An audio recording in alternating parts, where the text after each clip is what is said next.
The aging champion lies on her bedroll, almost awake, her eyes pointed up at the ceiling and her dreams fixed on the battle that was not.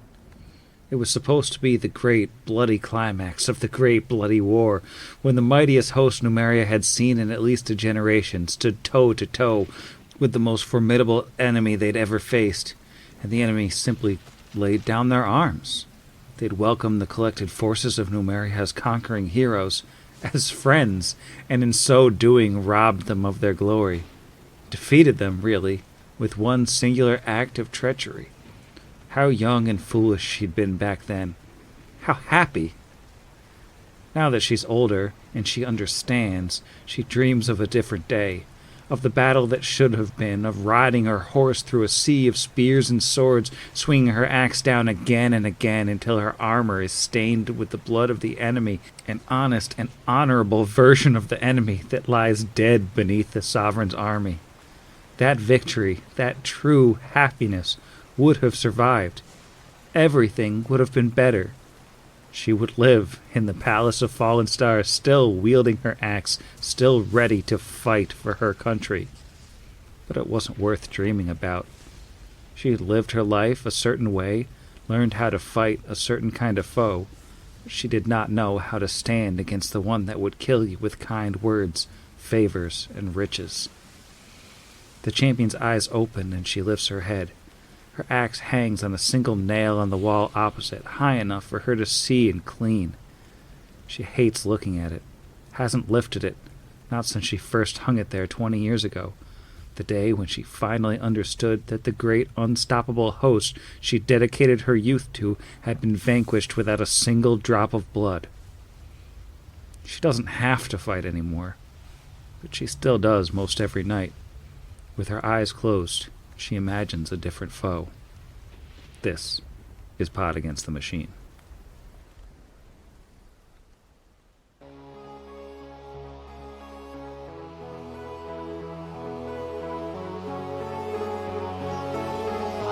Pod Against the Machine.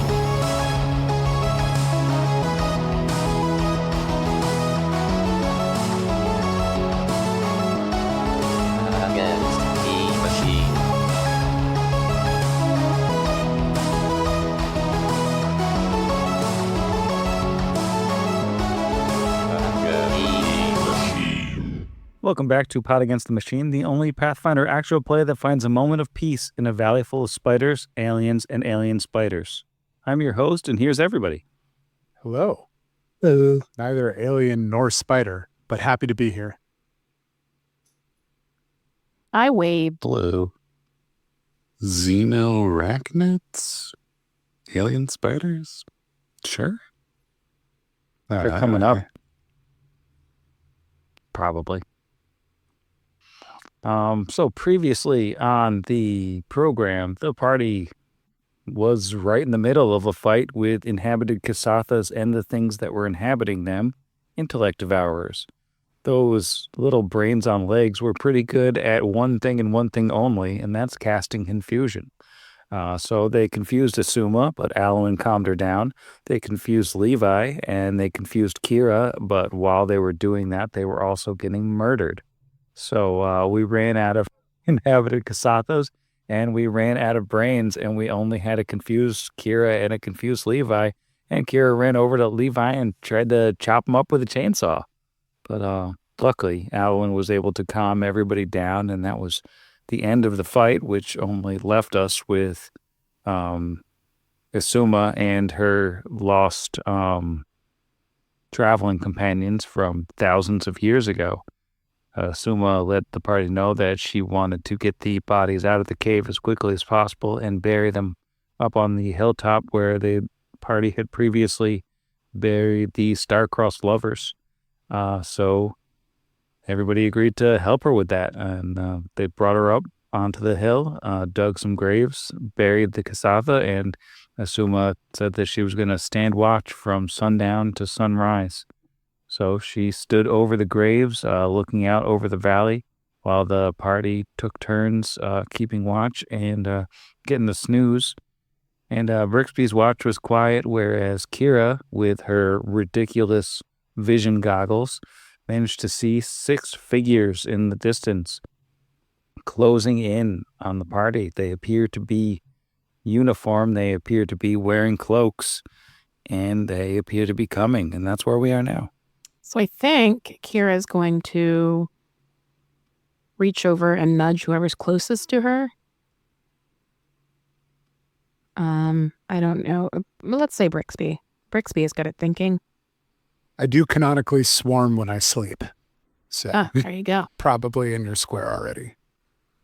Just be Brix. Someone's coming. Blimey, what? Let's get them all up. Gotta get them all up. And if we have time, Brixby's gonna start shaking somebody else. Kira throws Kingsley. Sting. Yeah, as you're just rousing everybody, these figures are just getting closer and closer, like slowly closing in on foot. Kira's going to hope that loudly putting on her armor will either wake up the rest of her companions or scare these other people away. Yeah, I'd like to cast shield. I still have one of those today. It's probably just going to be like some diplomacy council, but Owen will cast mage armor because that should have worn off sometime during the thing.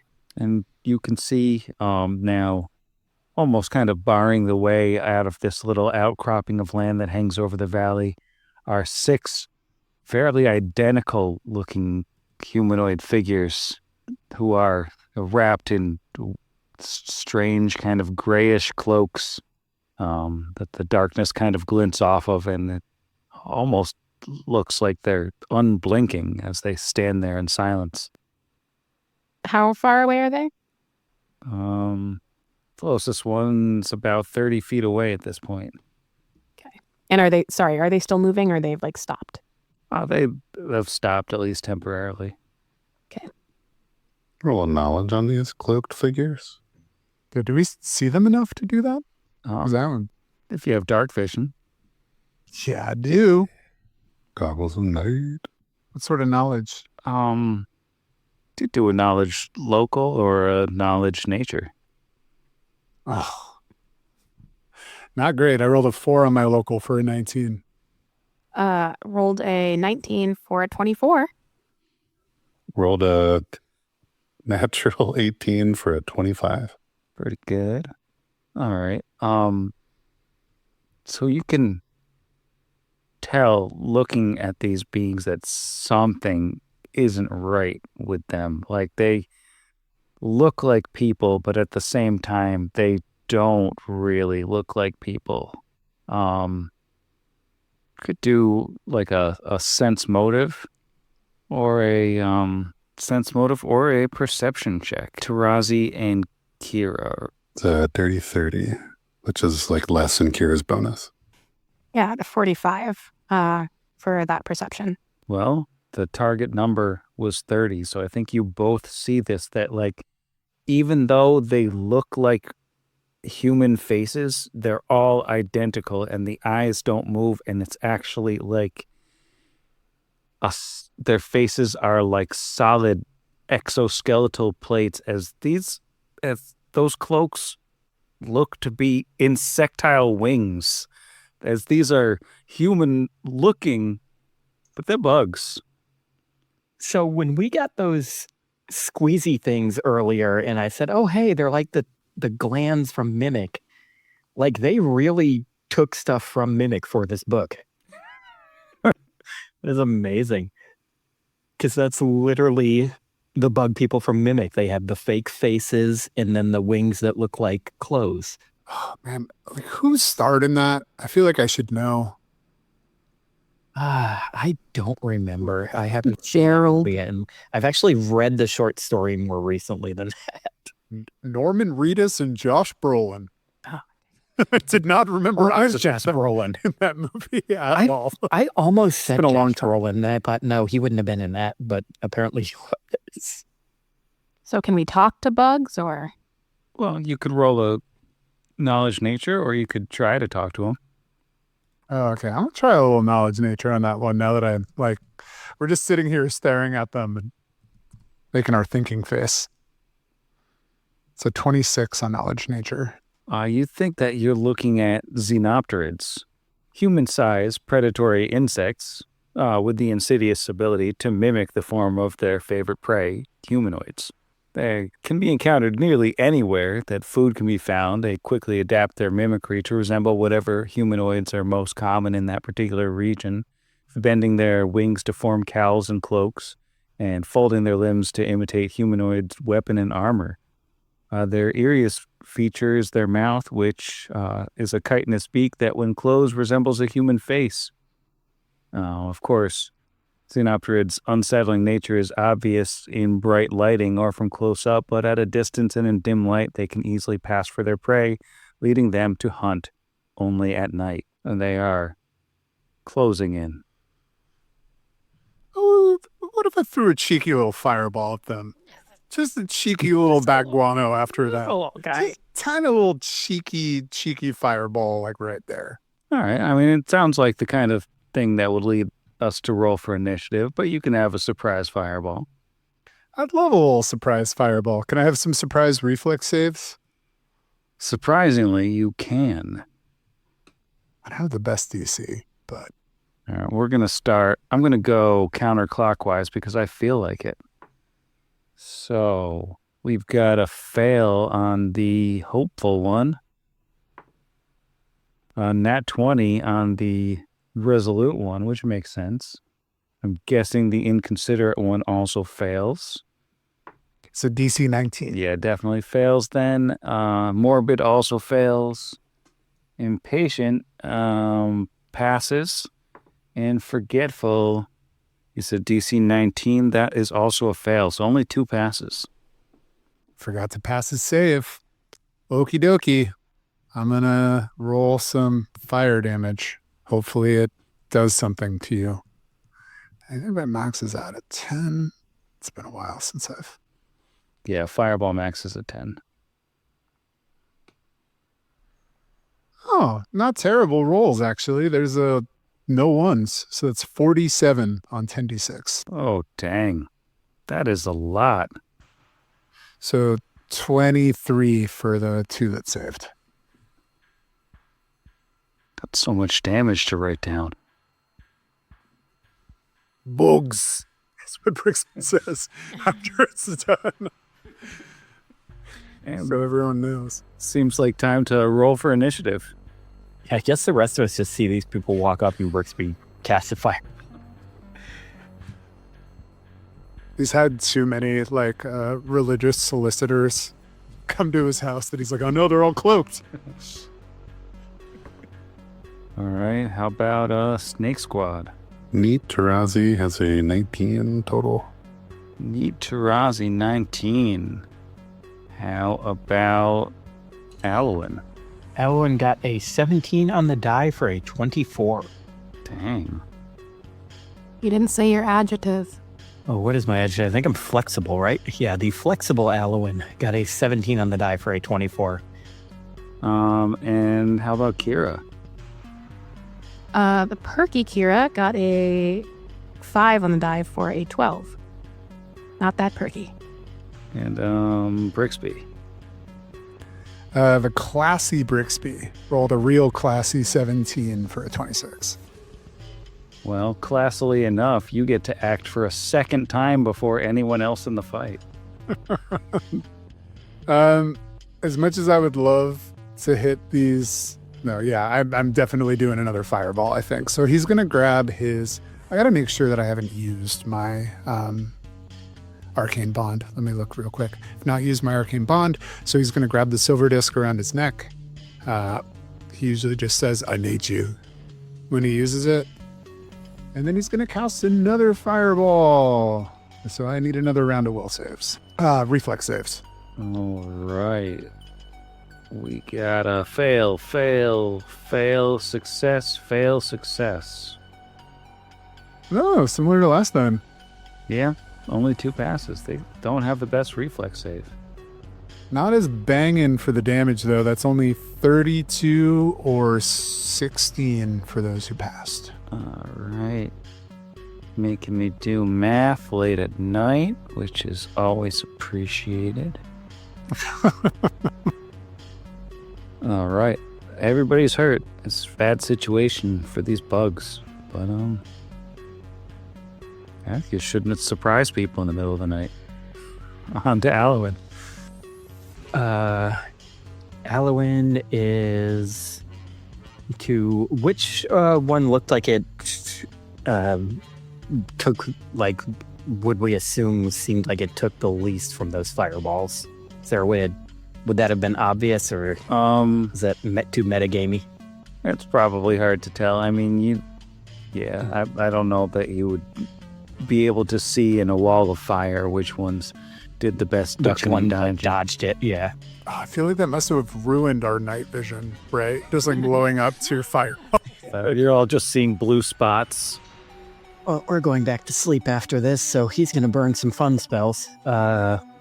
So he's just going to lock eyes across this empty field with the bug furthest back on the right. And it needs to make me a will save. But it's already so forgetful. Oh, natural 20. It doesn't happen to have a less than a +2 on that, does it? No, it does not. So nothing happens. But I can do that 7 more times, and we're sleeping after this, so I'm going to. So that will be his turn. All right, that will bring us to the inconsiderate Xenopterid. Let's see, 5, 10, Inconsiderate indeed. 15, 20. Let's see. You know, it's got this little cliff in its face, which isn't great, but it does have the capacity to just skimble right on up there.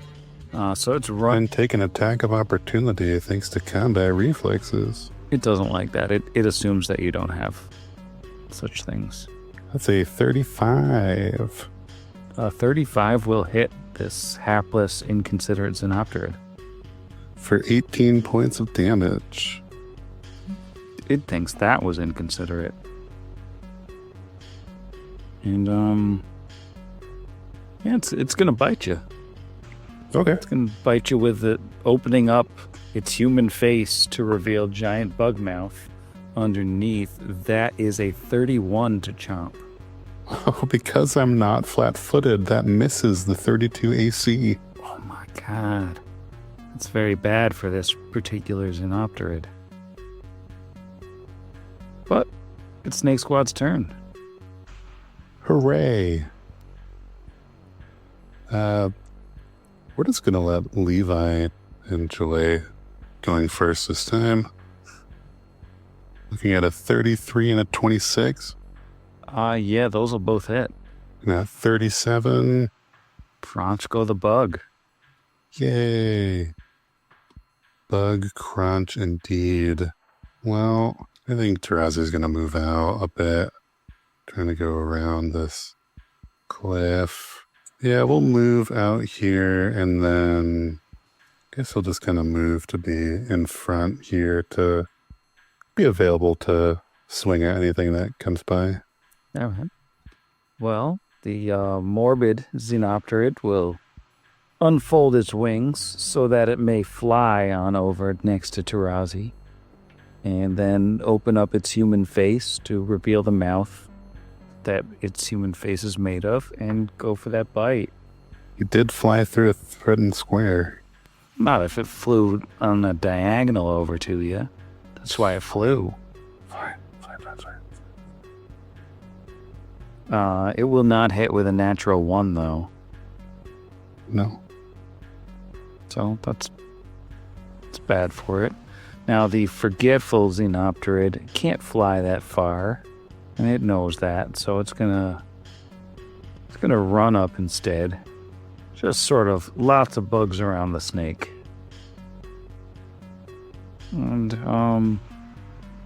it's gonna try to grapple you. That is a natural 20 for a... I guess I don't have to tell you because it's a natural 20. It's true. Gives me a bug hug. Yeah, you take 2 constitution damage as, in being grappled, it starts sucking your blood. No, I like my blood. Well, you have less now. You still have a lot, but less. Rude. Oh, now the hopeful Xenopterid. Yeah, it's got plenty of move speed to come right up on you without moving through a threatened square, and it's going for the chomp on grappled Tarazi. Turn on that grapple-y do for you. That's going to be a 33 to chomp. Yep. Only 8 damage and a fortitude save. Ooh, looking at a natural 19 for 35. All right. You're not poisoned. I assume your delay poison did not last all day long and into the night. Seems reasonable. But regardless, the resolute Xenopterid is just joining the party. This is just a swarm on Tarazi situation right now. And we're going for one last bite on the tangled friend. That is a 29. Yeah, because I'm grappled. All right, much better damage. 10 on the damage and another fort save.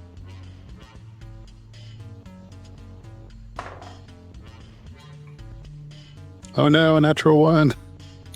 Ooh. All right, you are poisoned. You will take 3 dex damage. Jeez. And that's the end of that cluster of Xenopterids.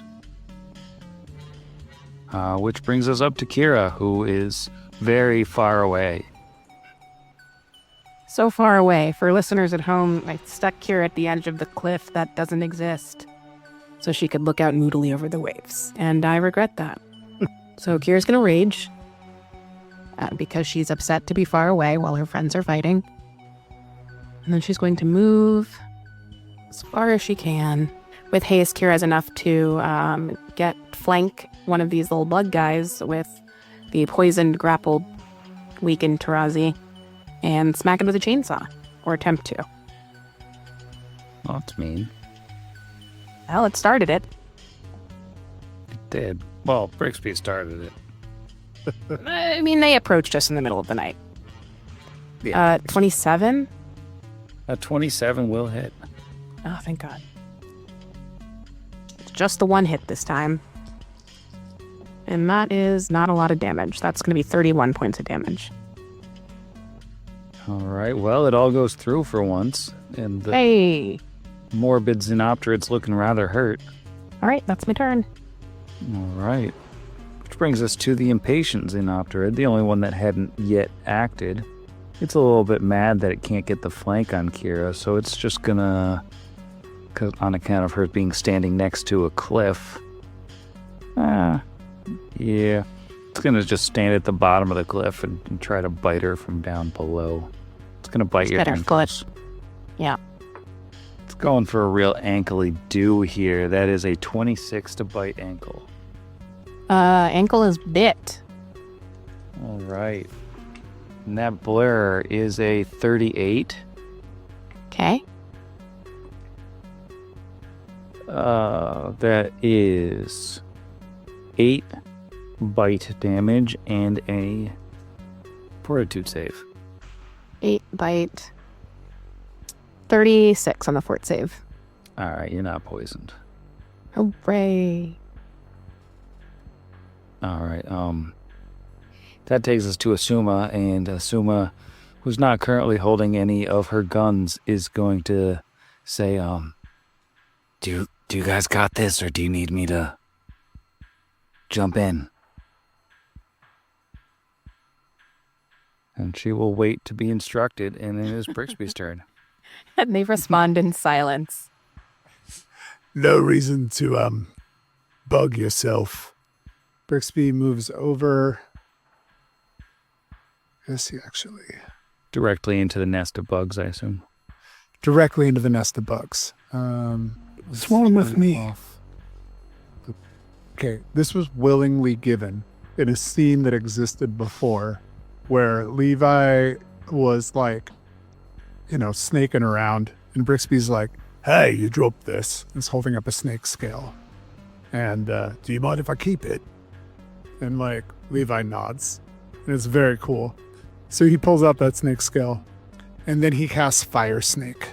So he has 13 squares that he can hit. So that's 1, 2, 3, 4, 5, 6, 7, 8, 9, 10. And just a little curlicue out of spite for fun. So he lets the little fire snake go, and I am going to need more reflex saves for more fire. All right. For those listening at home, Brixby is going to be surrounding Tarazi in fires. Yes, surrounding Tarazi and Kira in fire in the most horrifying way, but hitting the remaining ones. So.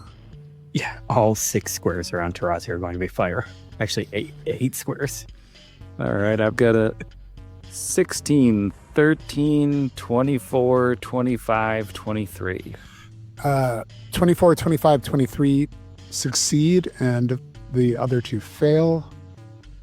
So cool thing about Fire Snake is that it increases the capacity of Wow. how far that can go. Not an excellent roll, but that's 56 points of fire damage to those who didn't save. Holy smokes. And 28 to those who did. All right, so first 2 are Hopeful. Hopeful is dead. Woo, bricks. Resolute. Also dead. This is Resolute, right? Why won't it tell me? Yes, it is. All right, Morbid.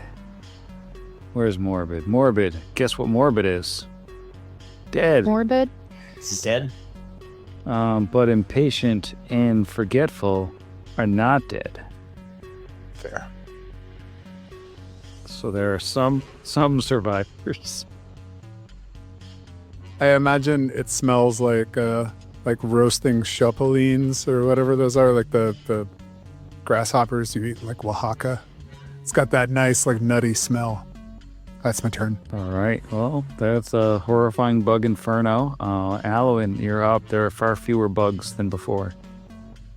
Yeah, he was going to use Scorching Ray so he could hit like 3 different things back when Tarazi was surrounded by something other than charred corpses. But since the danger appears to be less, he is going to go back to his previous plan of just hitting them with Phantasmal Killer until one of them finally fails. So can the one in front of Kira please make me a will save? It doesn't want to. Would you say that a 16 passes? I would not. Go ahead and make me a Fortitude save, please. All right. Well, it's fortitudinous. How about a 23? Passes by 1, but it will still take 3d6 of damage, which I have to dig out a bunch of d6s. I'll just do that. Still takes 10 points of psychic damage. Yeah, it's looking pretty hurt as it's Actually, it is, as a vermin, immune to mind-affecting effects. Oh, it is immune? I didn't know if because it thought if it could. Then it does not take anything. It's got a bug brain, and bug brains are invincible. It's always such a dumb rule with things that can think.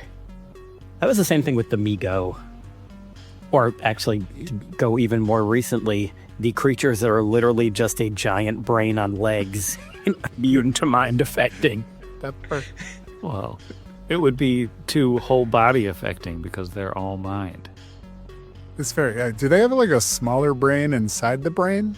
Or is it just brain all the way through? No, when you cracked them open, another brain came out with 6 legs.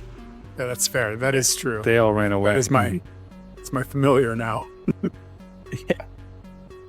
So that will be his turn then. So he knows now that doesn't work. All right. Snake Squad. Tarazi is currently grappled. He is, but Levi with a climb speed is not. So I'm going to have him go around just to make Foundry happy, but he doesn't need to.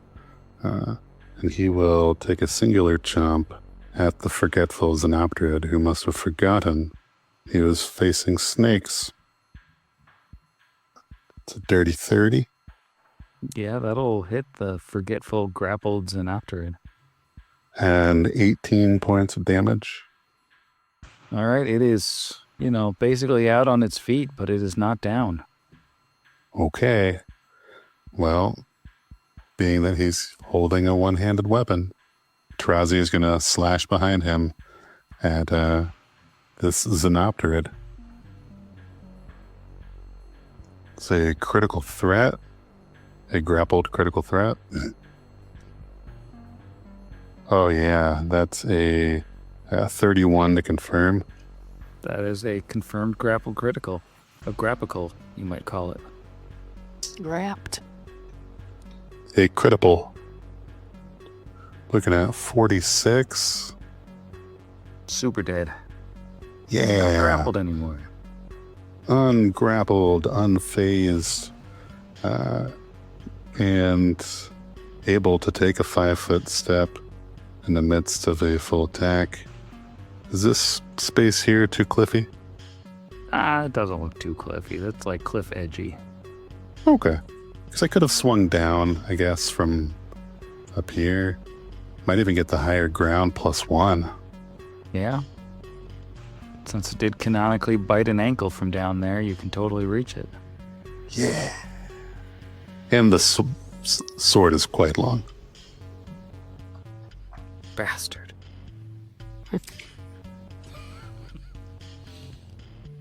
A 27 on the second. The third's definitely a miss.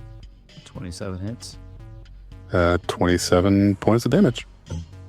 27 points of damage. It looks horribly, horribly wounded, and yet somehow it is still standing, despite that. Fair enough. That brings us to Kira to write that wrong. I'm going to attack it 4 times, Sam. That's too many. Probably. Where it won't take all 4. It's almost certainly excessive. No, she committed to 4. 29 on the first. Yeah, 29. Yeah. Do you want me to just... Yep, let me get 2 in. And a 24 on the second one. 24 also hits. Oh, okay. Okay, I'm going to roll my 66 and see how it goes. Save those other 2 for, I don't know, just in casesies.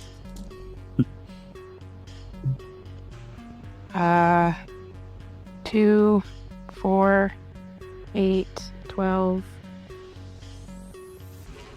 12 plus 5 is 17. 17 plus 50 is 77? No. 17 plus 50 is 67. There it is. That's super dead. Yeah. With before 2 hit points remaining. Oh, it was at -1, but it had ferocity. It is now well below con. But before we go any further, I did forget to have Tarazi roll a fort save for his poison that he is currently poisoned with. Also, did Sam move Tarazi again, or did he take a step up to attack one of the bugs? He took a step up. Okay. 25, Sam. That is pass, so no further dex damage on that turn, but you are not saved. If you want to make me another, what's it called? Saveroo, unless anybody is going to do any poison removal in the ensuing round. If we're going in rounds, and is Fire Snake gone? Yeah, it's a 1-round thing. Okay. I thought somebody else wanted to make sure before I try to walk into a square that it isn't. But if we are still going in rounds, Alwyn would walk up to him and cast Delay Poison Communal on just him. And does that basically make the poison go away? I think it stops all of its effects until it wears off, which would be for hours on just Tarazi. All right, well, yeah, it would only persist for a few more rounds, so guess you... Yeah, it would. If I did just with him and used my third and final use of the rod for today, he would have, I think, 26 hours. So Okay, yeah. Yeah. So as long as it lasts less than 26 hours, he's good. All right. Well, I guess he's good then, and we are out of combat. I'm going to bed. Oh, that's awful. Although I will be real, it's terrible to be attacked while you're sleeping, but like when you are a prepared caster who still has 80% of their spells, it is pretty cool because you're like, I don't care. Let's use them all. So, And Alan will heal anybody back up that still needs it before we bed back down. You had some damage to the con, right? Yeah, and does delaying the poison remove the dex damage? I think it just stops further dex damage. So then I have Yeah. dex and con damage if you have any lesser rests. I can never find it because it's restoration, lesser. Whoop. Heal 2 con and heal 2 dex. Awesome. Then once I sleep that... Need any more, or will the rest heal when you sleep? I'm just doing one more dex, so sleep will take care of it. Awesome. Thank you. Oh, Suma calls out, thank you for, dealing with that. This place is absurdly awful. I'm sorry for the smell of roasting chitin. But not like chitin, but like the stuff that... Anyway, go to bed. Good night. Chitin.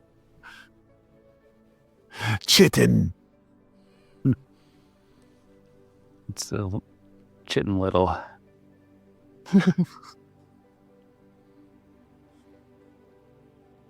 Yeah, I think you can get back to sleep now and get back to your watches. I won't make you roll for another encounter for the night.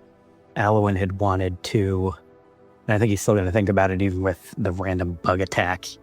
Imagine probably Tarazi would have gone after Kira, and Alwyn would be the last one because he likes to do the super early morning watch when the moon's down and all the stars are out anyway. But when he's switching off, I think he's just going to ask Tarazi, is it okay if I ask you something that might be kind of personal about your friend who passed away? Sure. Your friend, Captain Alcon, I know that you said the Technic League were the ones that killed him. I had someone that I think of as a friend. I didn't know him very long, but he died. Well, he wasn't killed by her, but that woman, Nixariel, the one that attacked us in that temple, she hurt him very badly, and the fight with her also affected what he could do. And because of that, he passed away soon after, and I thought maybe us beating her would help feel better about what happened to him, but it really doesn't. And I wanted to ask, has anything helped you about feeling better about the friend of yours that was taken from you? Is there anything that you do that can help with that kind of feeling? Trazia would just kind of offer a sad smile. I keep hoping something will. It hasn't yet. It's not as fresh as time has passed, but it still feels as though missing something. I don't know that killing every technically person I meet will just make me feel better, but I'm still inclined to try. I think like where he's coming from is kind of like he's had people pass away, but this is like the first time that someone has like been basically like killed in battle pretty much, and he was expecting like, oh, we avenged him, we defeated Nick Shariel, and doesn't seem to help any. So that's why he came to Tarazi. He was just wondering if he had any advice because he knew he was in a similar situation in the past. So I think he's just going to kind of nod and say, thank you. Hopefully, like you said, maybe eventually it'll get better. And then I think he'll take his watch. And he would just say before he goes to sleep, not being alone really helps. You have good companions here, and their friendship, even if it doesn't fully heal everything, will ease the pain it has for me. And I'm grateful for that. That's very good. And I'm also grateful that we met you and that you're helping us. You've been a good friend, too, for the time we've known you. Thank you, Alan, likewise. We'll take his watch. And nothing disturbs him over the course of the night. And once the sun finally rises, Asuma, it's like a switch is flipped and she loses that standing at attention, and she picks up her weapons that she's had at her feet, and she will turn to join the party as everybody's waking up. Thank you all once again for indulging me in this. It means a lot to be able to do a final rites for these people. If they're your friends, they're our friends too. I'm just glad you're the one to bury them. I'm sure, your watch, your grace, your words means the world to them. I hope that they found peace long before this. But I believe the job is not yet finished. And she sort of looks over her weapons, just sort of checking for dirt in the barrels and checking all the mechanisms on each gun in turn. And she goes, the one who did this to them was not amongst the intellect devourers that we fought yesterday. There is the one in the dragon. He's called Mao Kui. He is the one ultimately responsible. We must kill him. I think Kira revs her chainsaw. Like, I really want to fight a dragon with a chainsaw. They're pretty soft and squishy once you get them outside of the body they're in. Doesn't matter what dragon he's riding. The pink mess when they're done. Points to the chainsaw.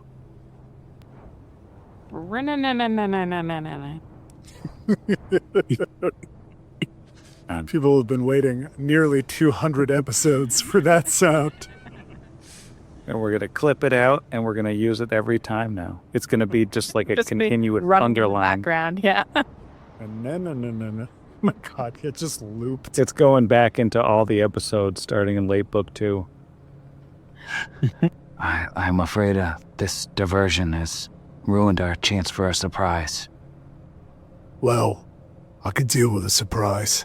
Couldn't deal with this on my conscience, though. Tries to make the most badass finger guns after he says that, but, you know. But yeah, we should probably, go back to the cave where everything wants to kill us now. Sounds good to me.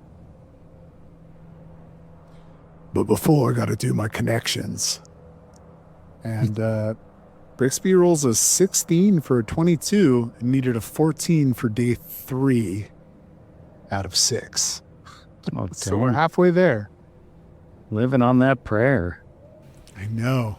John, Bon, or Jovi, please help me. Is that all one guy?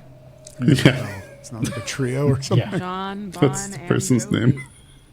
Jonathan, Bonathan, Joe, That's one guy. I think, is...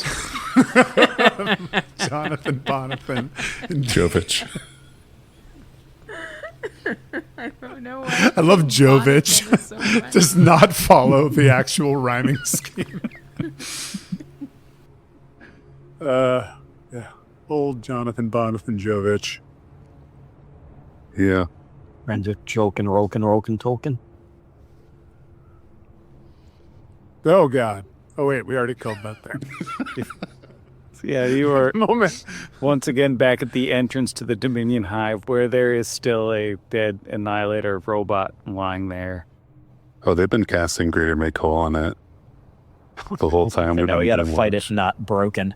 Yeah, they grabbed Binox, brought him in there, and then it's back up to full strength now. Oh, no.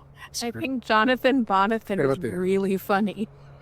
Jonathan, Bonathan, Jovitch is, going to haunt me till my last day on this earth. It'll be like, he passed with a wry laugh. What was he thinking about? Jonathan, Bonathan, Jovitch. Fully expecting Yugathakras before Oh, the no. GM paused. I was about to say Drowsy casts Lead Blades. I just realized I'm in front. Hang on. Too bad. Nope. Before he Nope. pauses again. Nope. Yeah, that pause was mostly just like a heads up. The two casters have run out several hundred feet ahead of the rest of the party. I didn't know if that was... Appreciate it. A little courtesy pause. Basically just holding hands, skipping through the tunnels. Yes, for those at home, the two full casters just ran basically straight into unknown territory without regard for their personal safety, while the marshals hung back. Oh, I just realized something. That I'm assuming is mechanical.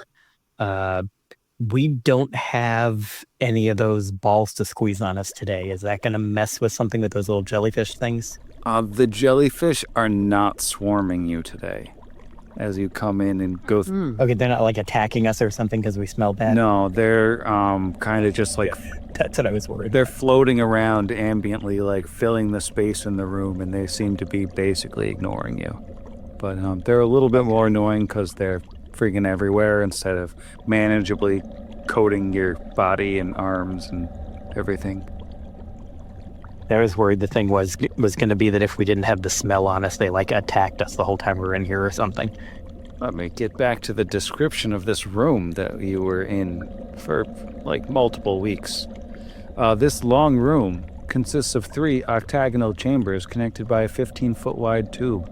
The walls are covered with crocodilian hide and are swarming with tiny points of light that flit back and forth between 2 slowly pulsing pillars of strange metal at the chamber's eastern and western extremes.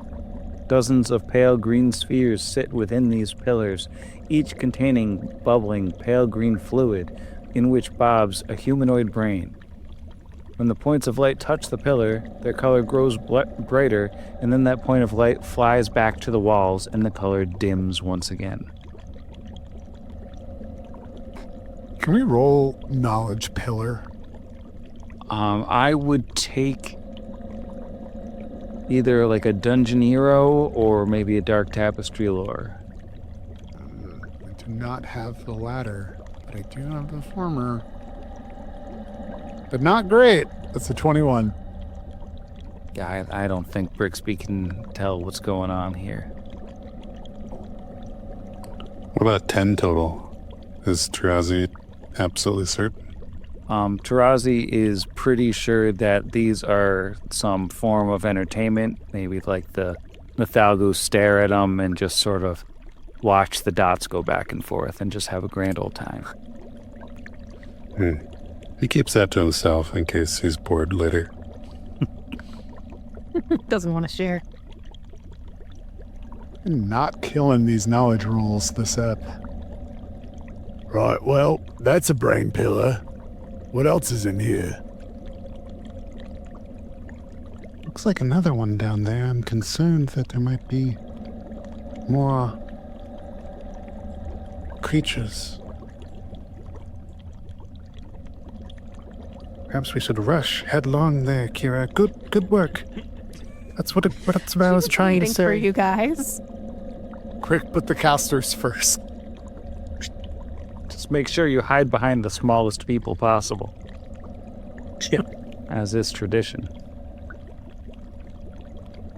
At the far end of this room, it's almost like a rotated version of the 8-sided chamber that you came into, because it's, another one of these brain tanks, followed by a puckery door that leads to the south instead of the north.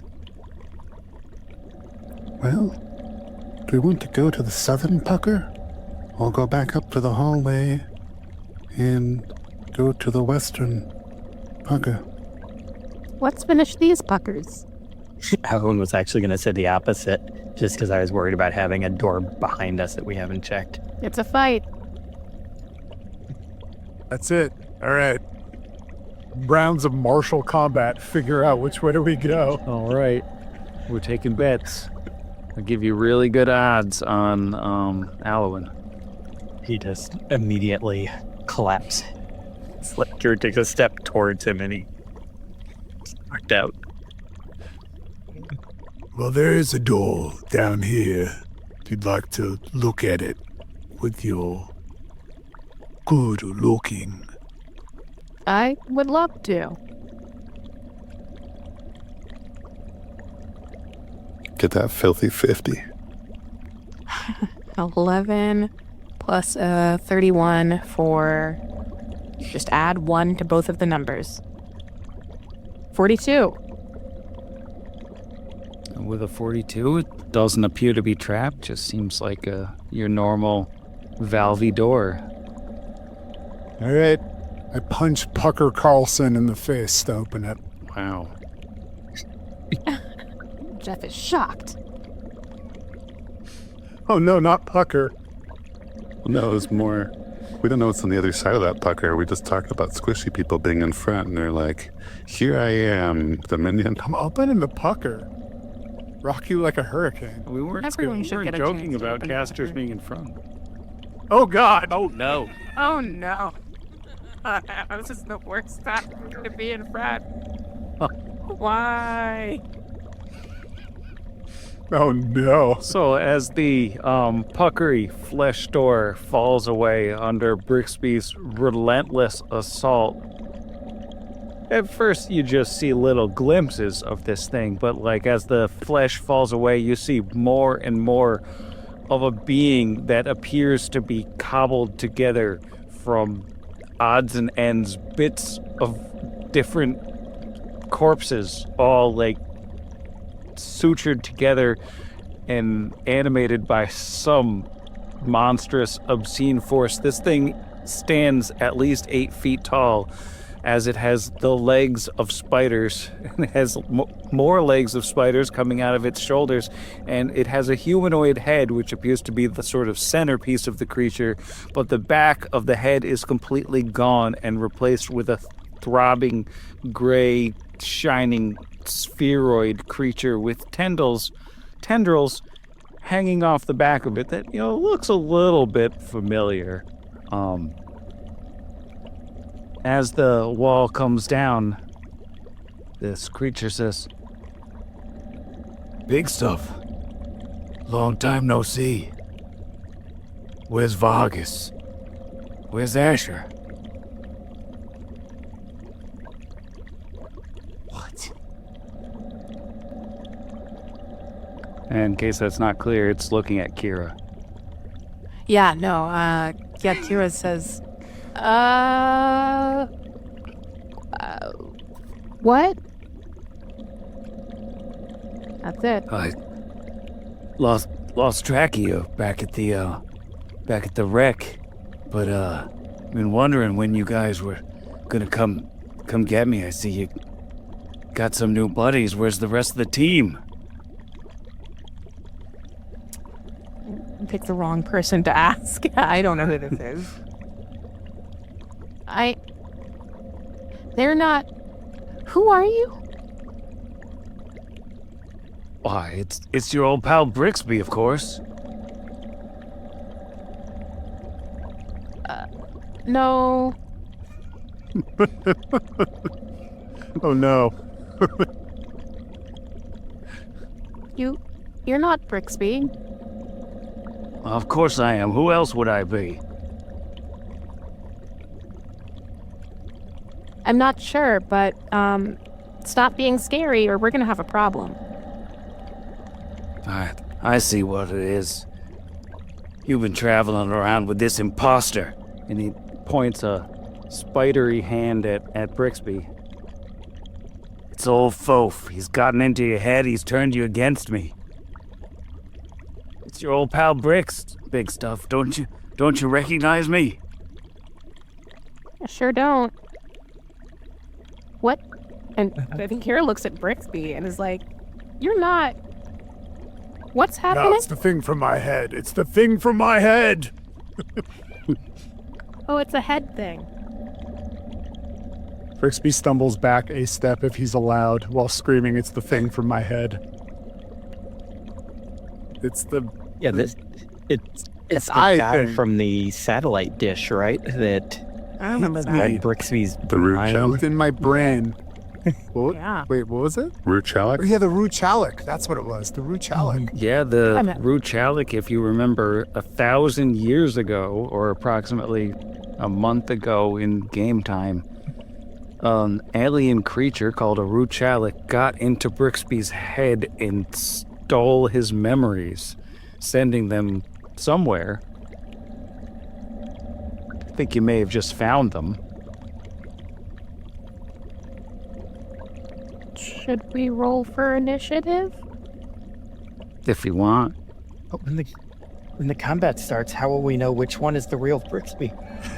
How can you tell which one is Brixby? I think Kira puts like both hands up, I guess, with a chainsaw in one of them. It's like, I don't know what's happening here, but you're not my friend. You have to stay here and not hurt people, okay? Those are harsh words, big stuff. I thought we were buddies. But, I see how it is. I'm gonna have to make you understand. And it takes a big lumbering step forward as its various spidery appendages kind of rear up. It does look like you're gonna have to roll for initiative here. Oh, it was so rude. That was The dice tell a story. Still sorry. I mean, that's pretty realistic, I feel like. roll off at 19. I hate it. So, ambitious Brixby, what story are the dice telling about you right now? A nat one for a 10. Get out of my brain. All right. How about Kira? 14 for a 21. That's pretty fast. And how about Snake Squad? Not intending to steal any Chat Thunder. Got a nat 20 for 23. Snazzy. And Alwyn. Alwyn does not consider his thunder stolen because his nat 20 got him a 27. That's pretty fast. Thunder returned. Unfortunately for the Thunderers, this thing still goes first. Oh, no. So I think what it's going to do is it's got a bunch of people in melee range, and I think it's gonna spread the love a little bit. First it's gonna try to bite Brixby, because Brixby's pretending to be it, and that's just unconscionable. Does it have reach on the bite? It does have reach on the bite. It's big. That is a 31 versus flat-footed to bite. Yeah, that hits. Okay, so that is 17 damage plus 1d6 bleed. So on your turn, you Brixby will take 3 bleed damage. And let me just check what some of these special things do. I need a fortitude save. Oh, hate that. This is like a spell or spell-like ability? No, this is an extraordinarily painful enzyme coating this creature's teeth. All right, Gila Monster, let's go. That is a 23. All right, you're good. No problem with the pain there. And let me just check one last thing.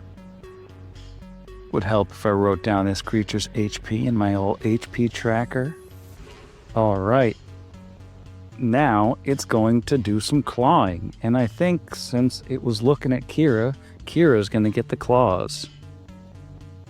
First one is going to be a 33 versus flat-footed AC.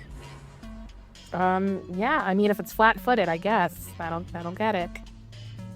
All right, that is just 11 on the claw damage.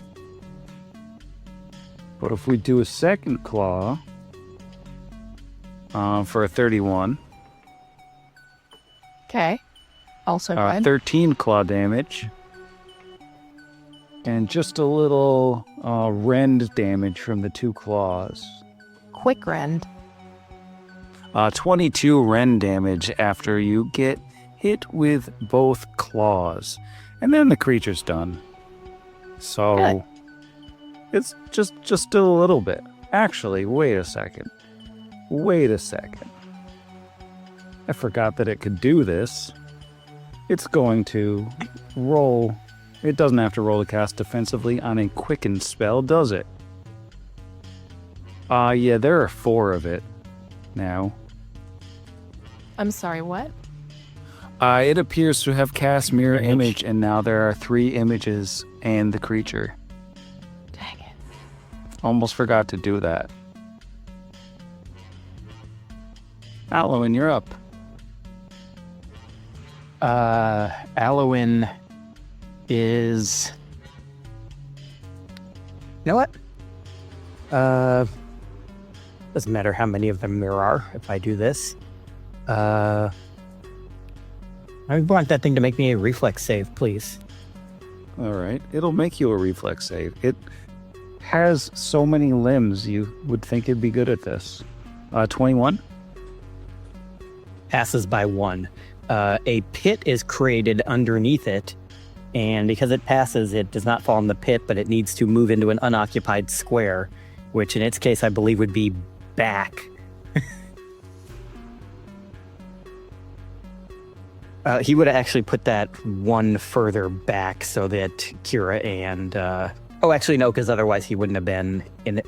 Well, no, he still would have had some of his squares in it. Oh, yeah, if it's 5 feet further back. He would have put it 1 further back so that Tarazi and Kira wouldn't have to make a...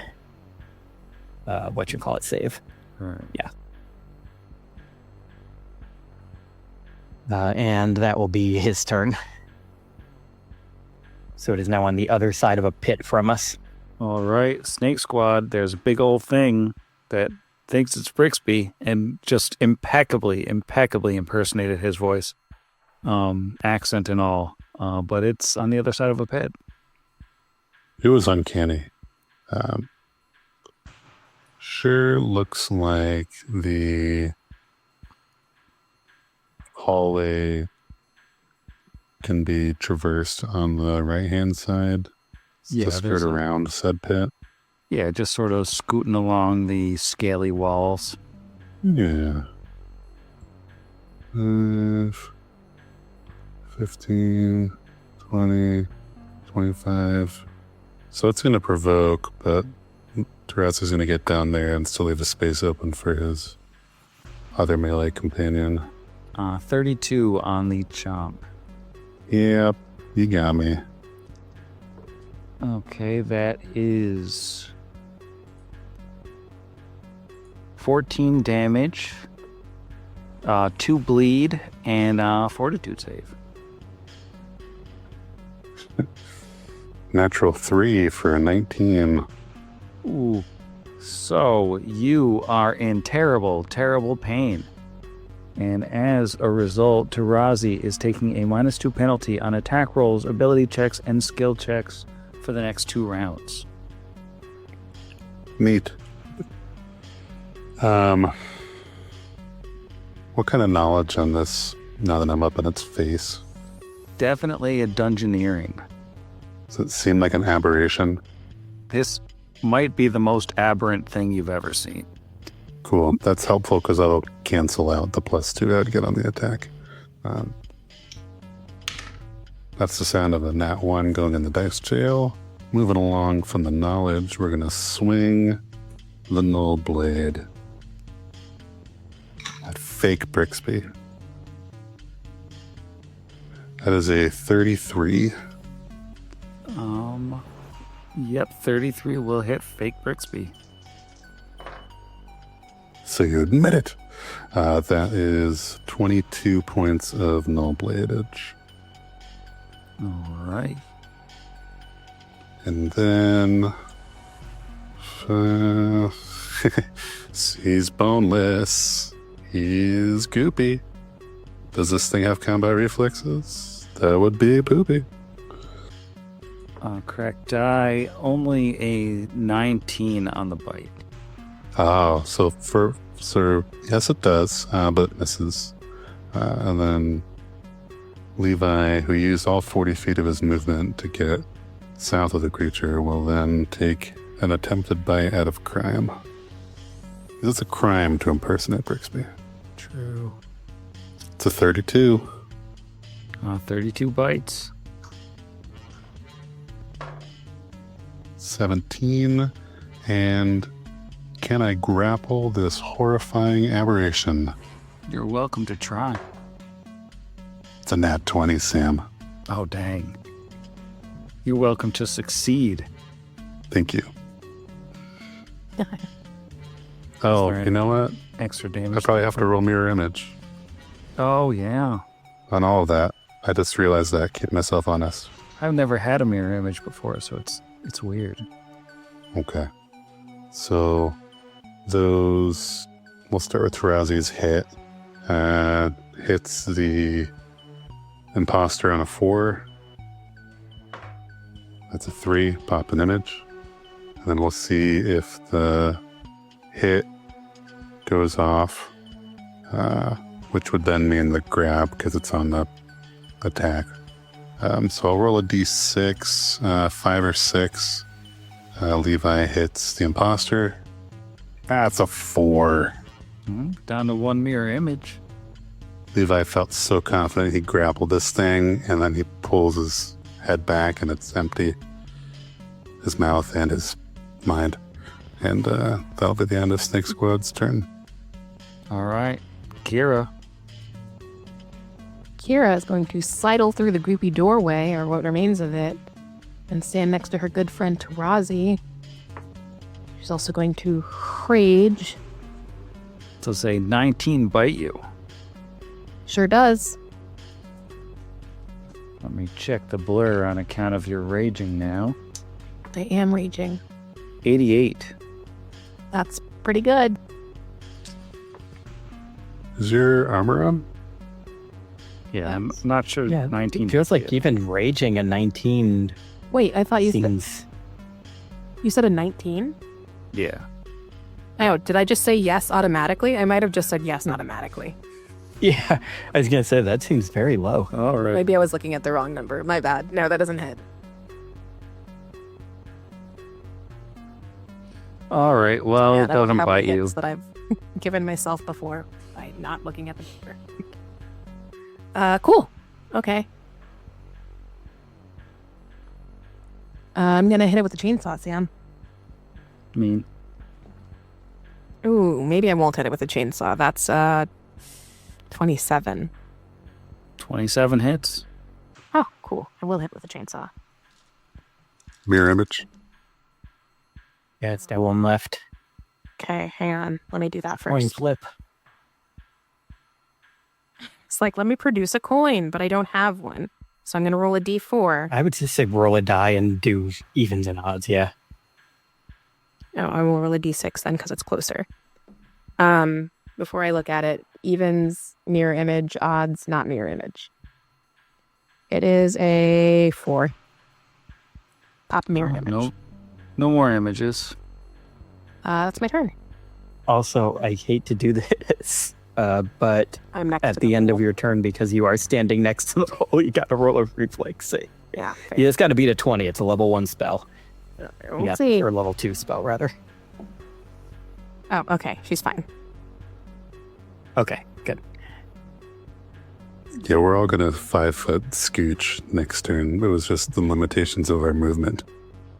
And that's Yeah. S, which is what it normally is.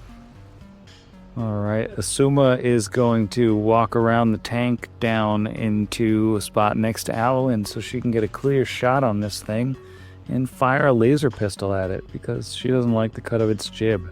She will hit it. It is not very hard to hit touch AC on a big old thing.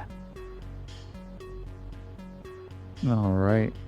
So she does a little bit of damage there. And then Brixby, you are up. Brixby is not loving this. He is. I'm sorry to do this, party, but he's actually voluntarily taking the shaken condition for one round, just because this is scary and awful. The Rushalik scraped his mind, and he thought he had survived, and here we are again. So what he is going to do is he's going to roll a knowledge first. I've leveled up since then. I'd like to know more about the Rushalik. All right. That is a dungeoneering. All right. It's not bad. That's a 17 for a 32. Oh, that's plenty to know all sorts of stuff about the Ruchalik. Defenses first. All right. The Ruchaliks have all-around vision, and they are immune to cold and disease. All right. All-around vision just means you can't be hit with precision damage when you are flanked, though. So, still does mean you can get sneak attacked. Yeah, you just basically can't be flanked. So Brixby's going to use a free action to turn invisible using Invisible Thief. That is his first round of the day. And then he is going to fire off a whole round of fiery shuriken. The first one being his sneak attack. So, can this thing see me while I am invisible? Doesn't seem to be able to see you. All right, I am adding the +2 to these attacks then that an invisible attacker would get. So that first one is 19 versus flat-footed touch. Yeah, that'll do it. Alrighty, and I will do the remaining 6 real quick. All right. Yeah, decidedly. So an 18 versus flat-footed touch, an 18 versus flat-footed touch, a 12, a 25, a 17, and a 16. Yeah, it's flat-footed touch is terrible. Excellent. All right. Is even the 12 hit? Yeah, even the 12 hits. You're talking about an 8. Nice. So I am going to do my fire damage first. Do you need that separate? You can mash them all together. Alrighty. That's 35 points of fire and 14 points of sneak. So 49 in total. And Brixby's going to take another step back, being like, "Ugh!" Hank healing it out of there. All right, which will bring us to the end of round 1 against this horrifying monster thing that is trying to speak in Brixby's voice, trying to insist that it is Brixby while at the same time being perfectly willing to venomously bite anyone and everyone. So, with our party locked in battle with this horrifying whatever this thing is, I'm going to bed.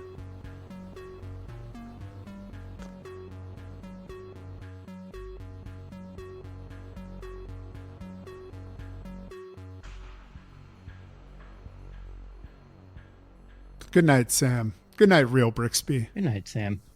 Night, Sam. Good night, both Brixbys. Night, Acid Pit. Good night, Sam. Yeah, it's like the end of the Treehouse of Horror, where they find out that Hugo is actually the good twin and Bart is the bad twin. Good night to all Against Brixbys. the machine.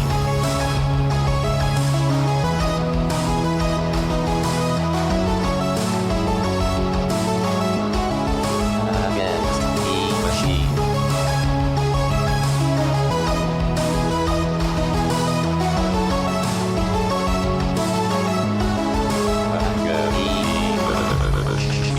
Pot Against the Machine is property of Network Against the Machine LLC, all rights reserved. Pathfinder and the Iron Gods Adventure Path are property of Paizo Publishing.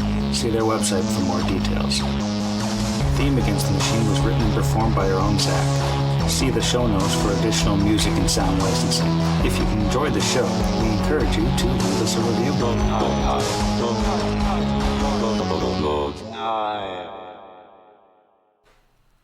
19 for 27 dresses. Or 18 for 27 dresses, sorry. I can't do math at all. I don't have a +9. Blue waveforms. Oh, those are big. Waveforms. Wave.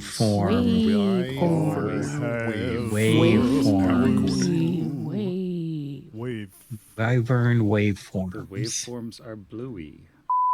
So, yes, it does. Na na na na na na na na.